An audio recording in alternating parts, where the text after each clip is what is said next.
Hello students, previous lecture में हमने Schrodinger equation के बारे में पढ़ा था कि हम वन डायमेंशनल श्रोडिंगर इक्वेशन कैसे निकालते हैं। ठीक है, तो वन डायमेंशनल हमारी जो श्रोडिंगर इक्वेशन थी उसके अंदर अपने पास में रिजल्ट आया था कि minus H cut square upon 2m del two psi upon del x2 equal to iota H cut del psi upon del t। ठीक है, उसके बाद में हमने त्रिविमीय के लिए देखा कि त्रिविमीय का जो हमारा समीकरण होगा थ्री डायमेंशनल में ओनली हमें क्या करना है कि del two psi upon del x2 की जगह कंप्लीट आ जाएगा ये कि माइनस का H cut square upon 2m del two psi equal to iota H cut del psi upon del t। ठीक है, तो यहाँ से अपने पास में क्या होगा कि ये जो हमें त्रिविमीय श्रोडिंगर समीकरण मिल रही है, इस समीकरण के अंदर हमने क्या माना है कि हमारा जो पार्टिकल है free particle v equal to क्या होगा 0 है यहाँ पे, यानी किसी बल के क्षेत्र में वो कार्य नहीं कर रहा है, उसका कोई बल नहीं लग रहा है। तो अगर हम त्रिविमीय श्रोडिंगर समीकरण लिखें, उस श्रोडिंगर समीकरण के साथ में हम बलों का समावेश करें तो वहां पर अपने पास में क्या होगा, कुछ ना कुछ v का मान भी आ जाएगा। क्योंकि अभी तक जो हमने सोल्व किया है इसे, या जो हमने इक्वेशन निकाली है उसके अंदर क्या है E equal to p square upon 2m है, यानी जो एनर्जी है उसके अंदर ओनली काइनेटिक एनर्जी की टर्म है, पोटेंशियल एनर्जी की टर्म नहीं है। तो जो हमारा क्या है क्लासिकल रिजल्ट है। क्लासिकल जो रिलेशन होता है E equal to p square upon 2m plus v। तो v के लिए अगर हम निकालें तो हम थ्री डायमेंशनल श्रोडिंगर इक्वेशन से इसके निकाल सकते हैं। इसके अंदर हम क्या करेंगे, बलों का समावेश करेंगे। ठीक है, तो यहां से अपने पास में हो जाएगा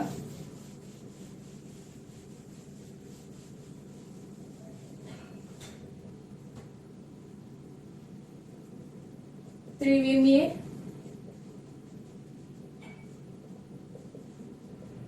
श्रोडिंगर समीकरण।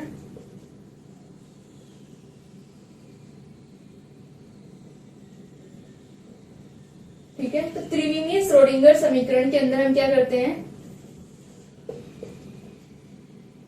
हम लिख लेंगे कि त्रिविमीय श्रोडिंगर समीकरण निम्न होती है।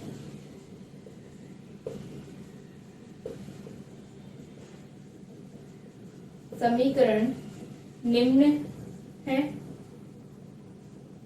माइनस का H cut square upon 2m del two psi equal to E Sai.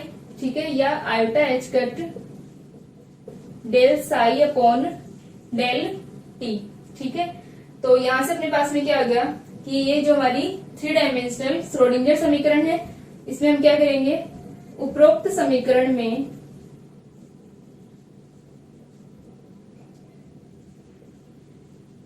बलों का समावेश करते हैं।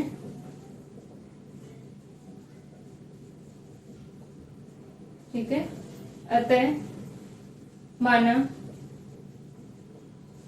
जो कण है वो क्या होगा, एक स्थितिज ऊर्जा क्षेत्र में गतिशील है। ठीक है, उसके ऊपर बल F जो है वो कार्यरत है। ठीक है, अतः माना कण के ऊपर या कण पर बल F कार्यरत है तथा या अर्थात वह स्थितिज ऊर्जा क्षेत्र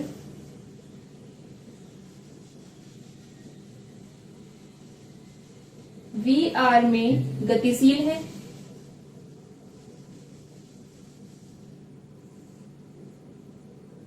ठीक है, तो स्थितिज ऊर्जा क्षेत्र VR में गतिशील है और उसके ऊपर बल F कार्यरत है। तो हमारे जो बल हैं, अगर संरक्षी बल हुए, जैसे हमारा गुरुत्वीय बल है, विद्युत बल है, तो क्या होगा, एक रिलेशन होगा F और V के अंदर। तो यहां से अपने पास में क्या आ जाएगा, यदि बल F संरक्षी बल है, कंजर्वेटिव फोर्सेस हैं, ठीक है, तो F इक्वल टू माइनस का डेल V। ठीक है, तो यहां से अपने पास में क्या हो जाएगा, F इक्वल टू माइनस का डेल्टा V। और ये अपने पास में क्या थी, श्रोडिंगर समीकरण।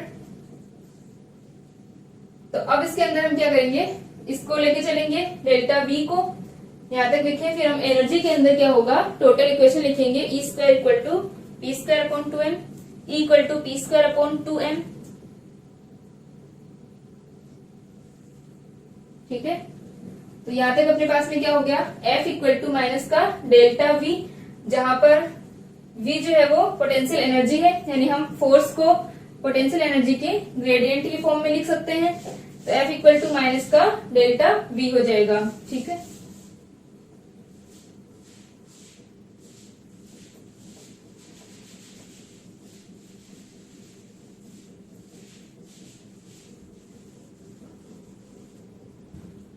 तथा कण की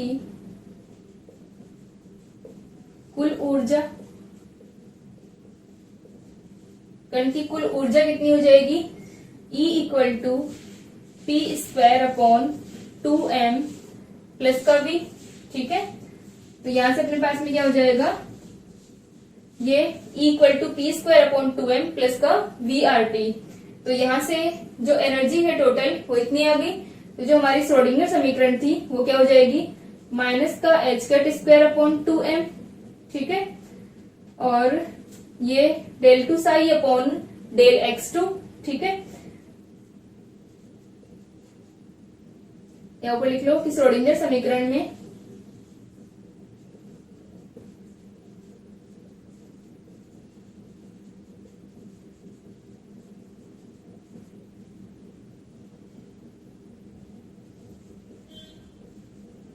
तो पहले जो हमारी श्रोडिंगर समीकरण थी उसके अंदर अपने पास में क्या था, E equal to p square upon 2m था ओनली। ठीक है, E psi equal to p square upon 2m psi. लेकिन अब जो एनर्जी है वो टोटल एनर्जी है, तो हमारे पास में क्या इक्वेशन आ जाएगी, E psi equal to p square upon 2m psi plus का VRT साई। ठीक है, तो अब जो हमारी इक्वेशन है E equal to p square upon 2m की जगह क्या होगी, p square upon 2m plus का VRT। तो प्लस का VRT हो जाएगा, तो यहां से क्या आ जाएगा, E psi equal to minus का h कट अपॉन 2m। ठीक है, माइनस का h cut square upon 2m psi plus का VRT साई। ठीक है, ये इक्वेशन बन गई है। तो यहां से अपने पास में क्या होगा कि E psi equal to minus का h cut square upon 2m psi plus का VRT साई, ये भी श्रोडिंगर समीकरण है, त्रिविमीय श्रोडिंगर समीकरण है। और इसके अंदर हमने क्या लिया है, स्थितिज ऊर्जा को भी कंसिडर किया है। ठीक है, तो यहाँ तक लिख ले, यहाँ तक हमें क्या मिल जाएगी, त्रिविमीय श्रोडिंगर समीकरण।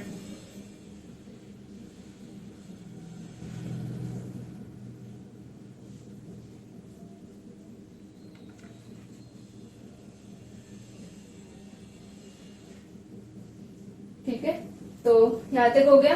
तो ये क्या हो जाएगी कि यह एक ऐसे कण की समीकरण है जिसमें जो कण है वो स्थितिज ऊर्जा क्षेत्र VRT में गतिशील है। ठीक है, तो ये भी क्या है, अपने पास में एक श्रोडिंगर समीकरण ही है।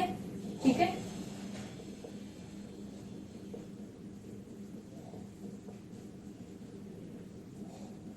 ठीक है, यहां तक लिख लिया।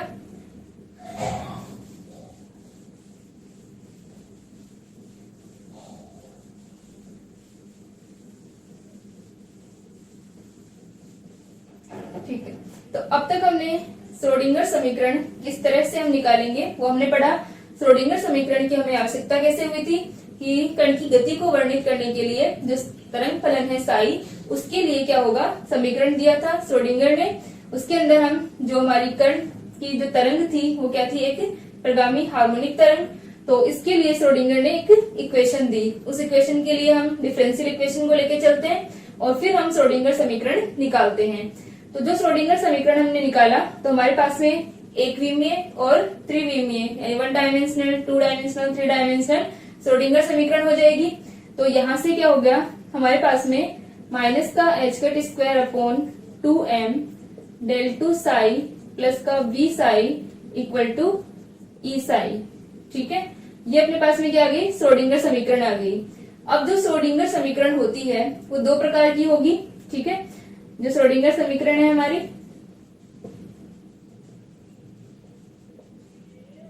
यहाँ पर वी आर टी और iota H cut del psi upon del t ले लेंगे, साई आर टी हो जाएगा अपने पास में। तो जो श्रोडिंगर समीकरण है वो दो टाइप की होती है, एक तो होती है कालाश्रित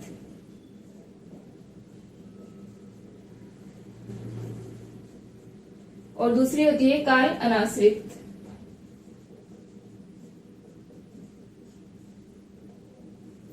ठीक है, तो जो हमारी कालाश्रित श्रोडिंगर समीकरण होगी ये क्या है, टाइम डिपेंडेंट, और ये क्या है हमारी टाइम इंडिपेंडेंट। ठीक है, तो कालाश्रित श्रोडिंगर समीकरण के अंदर तो क्या होगा कि जो v है वो टाइम पर भी डिपेंड कर रहा है, लेकिन अगर हम ऐसे स्थितिज ऊर्जा क्षेत्र की बात करें जहां पर जो स्थितिज ऊर्जा है वो समय का फलन नहीं हो, अगर समय का फलन नहीं होगा तो V R T equal to क्या हो जाएगा, वी आर। तब अपने पास में जो श्रोडिंगर समीकरण आएगी वो कौन सी आएगी, काल अनाश्रित टाइम इंडिपेंडेंट श्रोडिंगर इक्वेशन होगी। ठीक है, और टाइम डिपेंडेंट जो हमारी श्रोडिंगर इक्वेशन है वो यही होगी कि माइनस का H cut square upon 2m del two psi plus का वी आर टी, ठीक है, equal to iota H cut del psi upon del T. तो इस तरह से हम कालाश्रित समीकरण तो अपना ये हो जाएगा और काल अनाश्रित समीकरण को हम निकाल सकते हैं।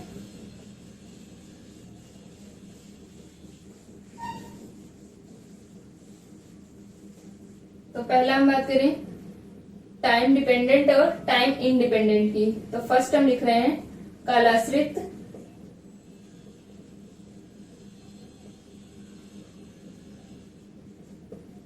श्रोडिंगर समीकरण।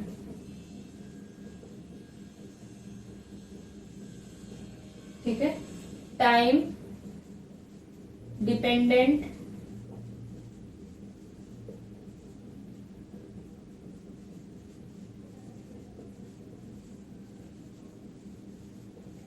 Schrodinger equation. ठीक है, तो जो अपने टाइम डिपेंडेंट श्रोडिंगर इक्वेशन है वो तो क्या होगी, क्या हो जाएगा, माइनस ये कालाश्रित श्रोडिंगर समीकरण में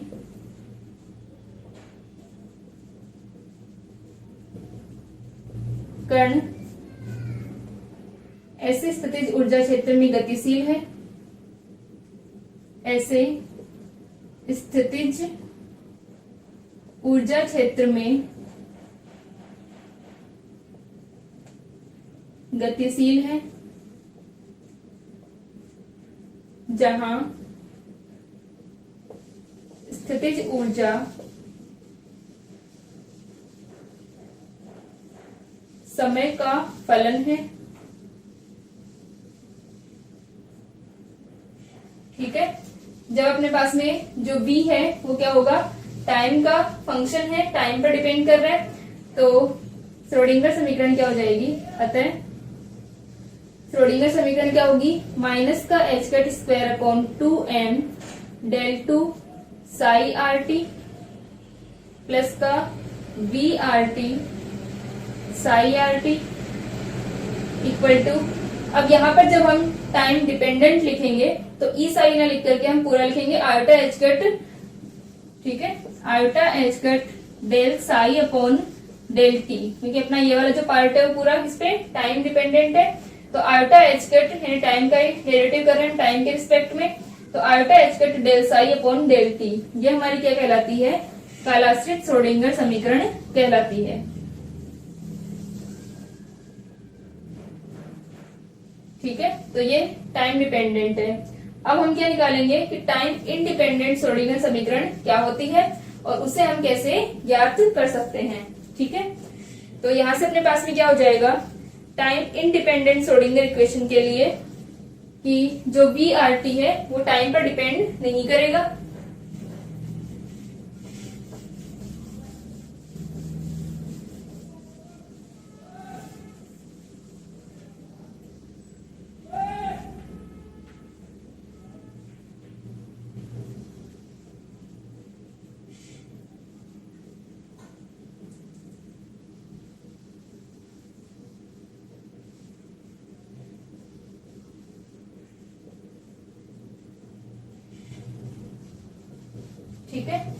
तो काल अनाश्रित श्रोडिंगर समीकरण, काल अनाश्रित श्रोडिंगर समीकरण में क्या है कि कण जो है, यदि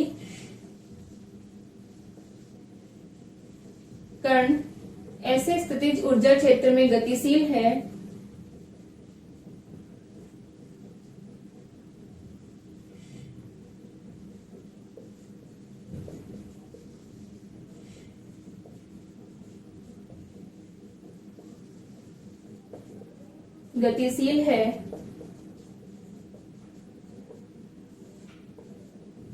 जहां,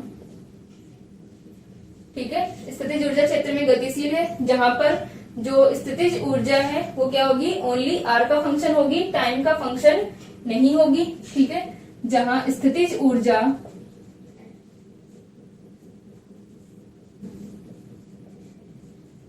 समय का फलन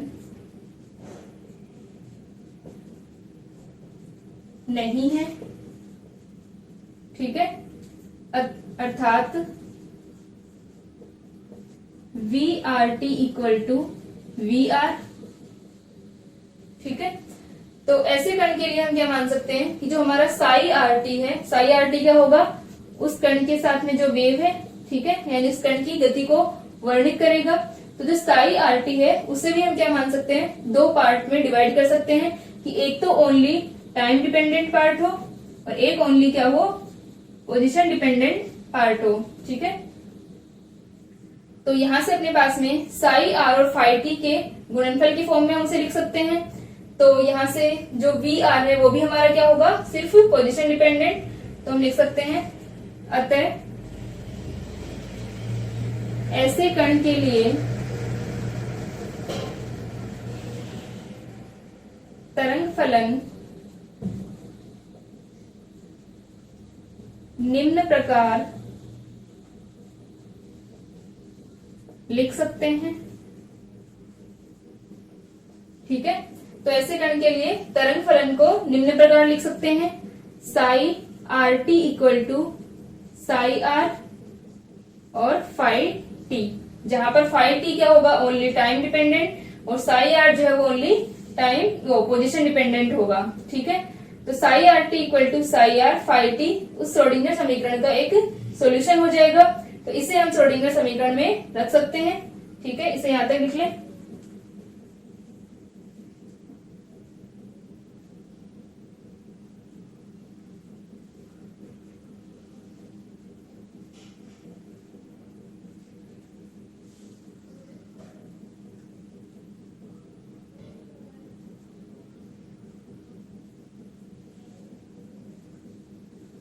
ठीक है, तो अब हम क्या करेंगे,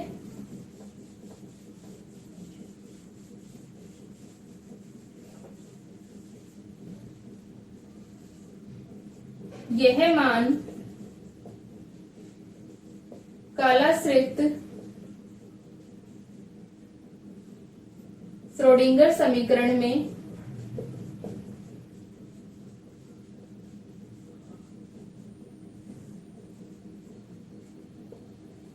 रखने पर, ठीक है, तो जो हमारी कालाश्रित श्रोडिंगर समीकरण हमने पहले रखी थी उसके अंदर अगर हम मान रखें तो क्या हो जाएगा, माइनस का H cut square upon 2m, ठीक है, del two psi are t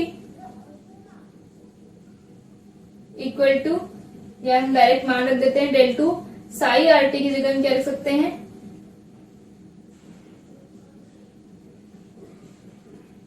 psi are phi T.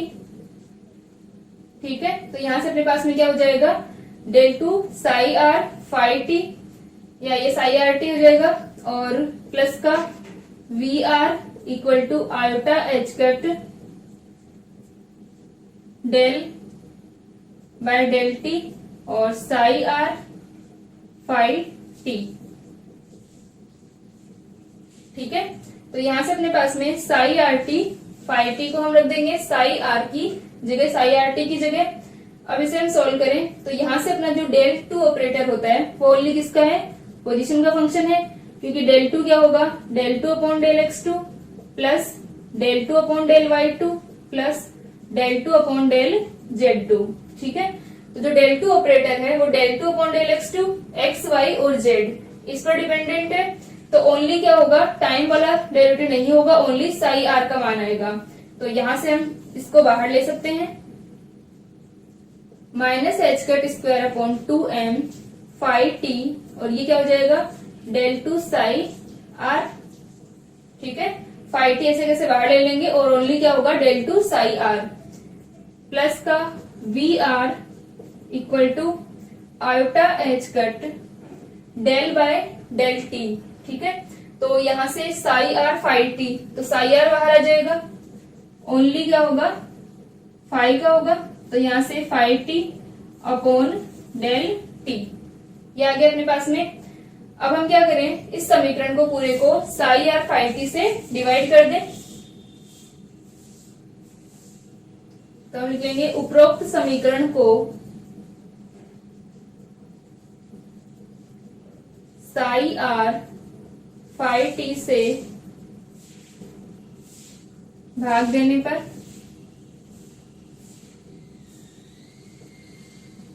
तो यहां से अपने पास में आ जाएगा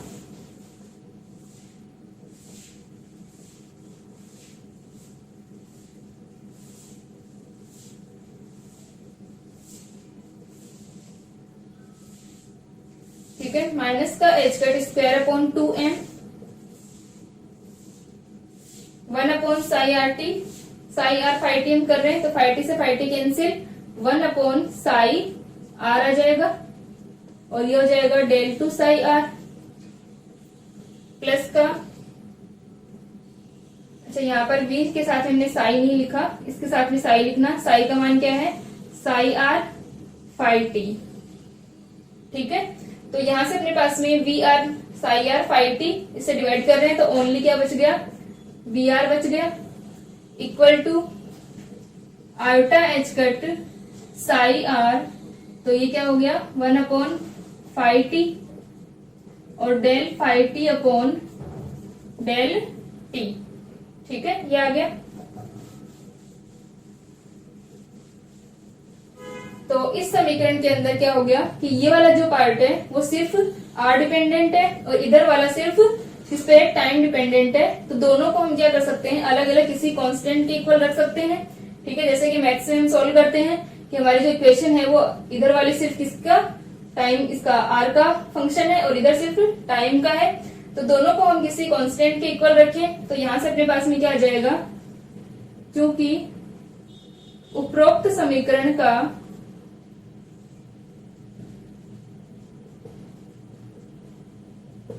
बायां पद केवल आर का फंक्शन है, आर का फलन है, तथा दायां पद केवल समय का फलन है। अतः दोनों पदों को अलग अलग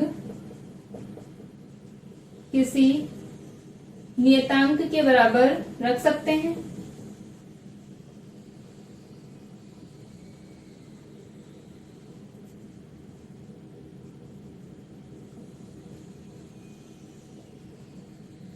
अतः ठीक है, तो हम क्या कर रहे हैं कि इसे किसी नियतांक के बराबर रखें, इस पद को भी और इस पद को भी। तो यहां से हम क्या करें, हमने इसे माइनस का H cut square upon 2m, ठीक है, 1 upon psi R del two psi are, plus का वी आर इक्वल टू हमने ले लिया ई।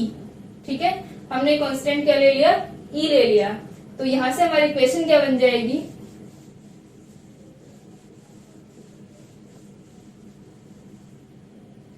यहां से अपनी इक्वेशन बन जाएगी कि माइनस का H cut square upon 2m 1 upon psi r.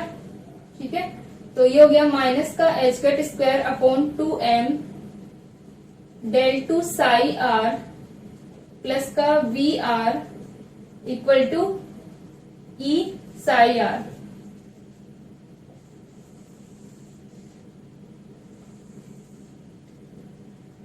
ठीक ठीक है। तो ये जो समीकरण हमें मिली है ये समय अनाश्रित श्रोडिंगर समीकरण कहलाती है। ठीक है, यहाँ पर अपने पास में समय आश्रित नहीं है, ये ओनली आर के फंक्शंस है। तो यहाँ से क्या हो जाएगा, उपरोक्त समीकरण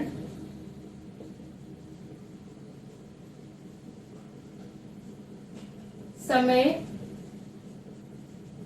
अनाश्रित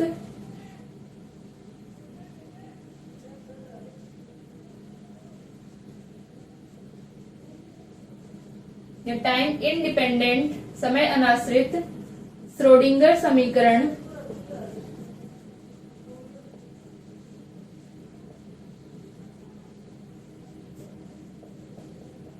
कहलाती है।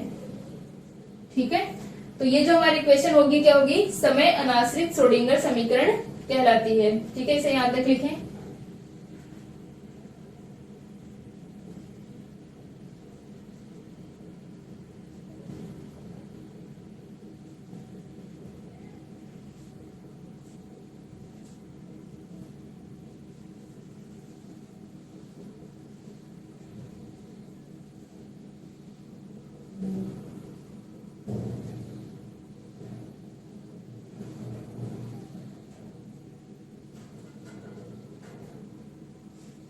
ठीक है, तो यहां से अपने पास में ये जो हमारी इक्वेशन है इसके अंदर क्या होगा, E जो है वो कण की कुल ऊर्जा को बता रहा है, P²/2m प्लस का VR। ठीक है, गतिज ऊर्जा प्लस स्थितिज ऊर्जा।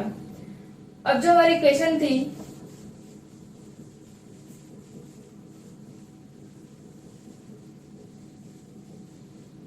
ठीक है, तो जो हमारी समीकरण थी कि माइनस का h²/2m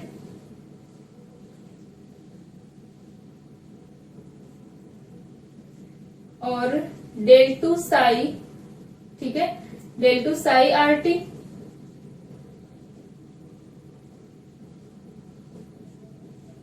और एक अपने पास में क्या आ रहा था, ये 1/साई R प्लस का VR इक्वल में था आयोटा h कट 1/φt और डेल साई वो del phi T upon del T.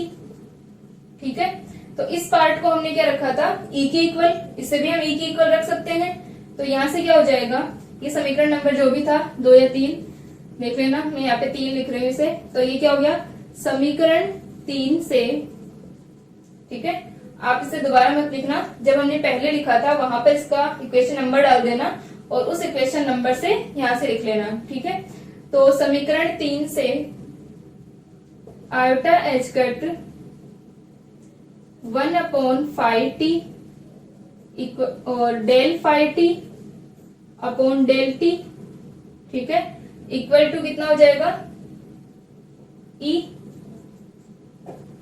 तो ये हो गया iota H cut del phi T upon del T equal to, या ठीक है, del T equal to E phi T.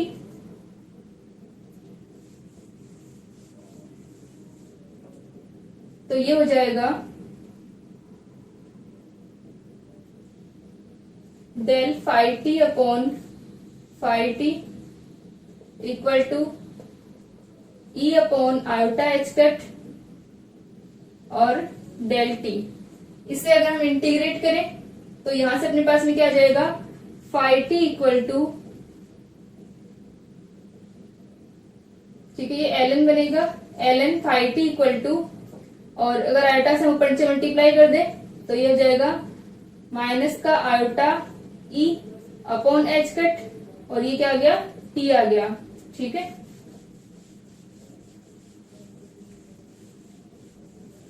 तो ln phi T equal to minus का iota E upon H cut और इंटू T। तो ये अपने पास में इक्वेशन आ गई। ठीक है, तो यहां से अपन क्या कर सकते हैं, phi T equal to ln जब हटाएंगे तो एक्सपोनेंशियल आ जाएगा e की power iota E T upon H cut. ठीक है, तो ये जो हमने इक्वेशन लिखी है phi T equal to E की power iota E T upon H cut, ये हमारे पास में क्या है, किसी टाइम t के बाद में जो हमें समीकरण मिलेगी वो हो जाएगी। ठीक है, यहां से अपने पास में क्या था कि साई आर टी, ठीक है, तो जब अपने पास में ln phi T equal to minus का iota E upon H cut into t, तो ये माइनस का iota E T upon H cut, और जो हमने इक्वेशन लिखी थी कि psi R T equal to क्या था, साई आर फाई टी, और ये हमें क्या मिल रहा है, फाई टी का मान ई की पावर माइनस का iota E T upon H cut, ठीक है, तो iota E T upon H cut हमें मिल रहा है। तो जो हमने इक्वेशन लिखी थी कि psi R T equal to psi are phi T, उसमें हम मान रख दें तो क्या हो जाएगा, psi R T equal to psi R और फाई टी का मान ई की पावर माइनस का iota E T upon H cut, ठीक है। तो यहां से अपने पास में क्या हो जाएगा कि जो साई आर टी का अपने पास में मान आया है वो कितना हो गया, साई आर ई की पावर माइनस का iota E T upon H cut, ठीक है। अब जो साई आर है हमारा वो क्या हो गया, टी इक्वल टू 0 पर है, क्योंकि अपन क्या रखते हैं, ओनली साई को आर का फंक्शन मान रहे हैं, टाइम यहाँ पर टाइम डिपेंडेंट नहीं है, साई आर जो है वो, तो टी इक्वल टू 0 पर साई आर टी क्या होगा, ओनली साई आर हो जाएगा अपने पास में, ठीक है। तो जब हम t इक्वल टू 0 रखेंगे तो t इक्वल टू 0 पर साई आर टी जो होगा वो क्या हो गया, साई आर। तो हमारी जो ये इक्वेशन है, ठीक है, हमारी जो ये वाली इक्वेशन होगी वो क्या दे देगी, किसी टाइम t के बाद में साई का मान क्या होगा, ठीक है। तो यहां से देखो अपने पास में ये जो इक्वेशन आ रही है इसके अंदर साई आर जो है वो time equal to T equal to 0 पर है और ई की पावर माइनस का iota E T upon H cut, यानी किसी टाइम टी के बाद में हम देखना चाहें कि साई आर फंक्शन जो है वो क्या होगा, जैसे क्योंकि साई आर टी क्या है, किसी कण की गति को वर्णित कर रहा है। तो यहाँ से जब हम क्या करेंगे कि टी इक्वल टू 0 पर हमें कण की ये वेव फंक्शन जो है वो पता है, तो किसी टाइम टी के बाद में उसका वेव फंक्शन क्या होगा ये हम इस फॉर्मूले से निकाल सकते हैं, ई की पावर माइनस का आयोटा ई और टी का मान हम रख देंगे कि इतने टाइम के पश्चात में हमारा जो वेव फंक्शन है वो क्या होगा, ठीक है। तो ये इक्वेशन जो है हमें क्या दे रही है, किसी टाइम टी के बाद में मान निकाल सकते हैं यहाँ से हम, ठीक है। तो एक तो हमारी श्रोडिंगर समीकरण हो गई कि माइनस का H cut square upon 2m और del 2 upon del x2 equal to iota H cut del psi upon del T. तो एक तो आप लोगों को ये याद रखनी है कि ये श्रोडिंगर समीकरण होती है, इसको जब हम निकालते कैसे हैं, इसका ये ज्यादा कुछ नहीं पूछा जाता, बस ये जो अपनी इक्वेशन है वो याद रखें कि श्रोडिंगर समीकरण क्या होती है, ठीक है, कौन सी होती है। फिर अपने पास में त्रिविमीय जो श्रोडिंगर समीकरण आएगी वो माइनस का H cut square upon 2m और del 2 psi equal to iota H cut del psi upon del T, ठीक है। फिर उसके बाद में जब हमने स्थितिज ऊर्जा को लिया तो माइनस का H cut square upon 2n del 2 psi plus का v psi equal to iota H cut del psi upon del T. ये अपनी क्या थी, टाइम डिपेंडेंट थी, और अगर हम टाइम इंडिपेंडेंट की बात करें तो वो ई साई हो जाएगा, ठीक है। यहाँ पर क्या रख देंगे, ओनली ई साई रख देंगे हम। और ये जो हमारी इक्वेशन है वो हमें क्या दे रही है, किसी टाइम t के पश्चात में हम वेव फंक्शन निकालना चाहें तो वो हम इस फॉर्मूले से निकाल सकते हैं, ठीक है। तो ये हमारी श्रोडिंगर समीकरण है। आगे श्रोडिंगर समीकरण को यूज करके हम अलग अलग सिस्टम के लिए साई के और एनर्जी के मान निकाल सकते हैं, ठीक है। जैसे हमारे सिस्टम हार्मोनिक ऑसिलेटर है, और भी हमारे जो 1D डायमेंशनल वो पोटेंशियल के लिए, या फिर अपने पास में एक बॉक्स के अंदर जो पार्टिकल्स हैं उनके लिए हम इक्वेशंस निकाल सकते हैं, वो आगे हम सोल्व करेंगे, ठीक है। ये श्रोडिंगर समीकरण याद रखनी है।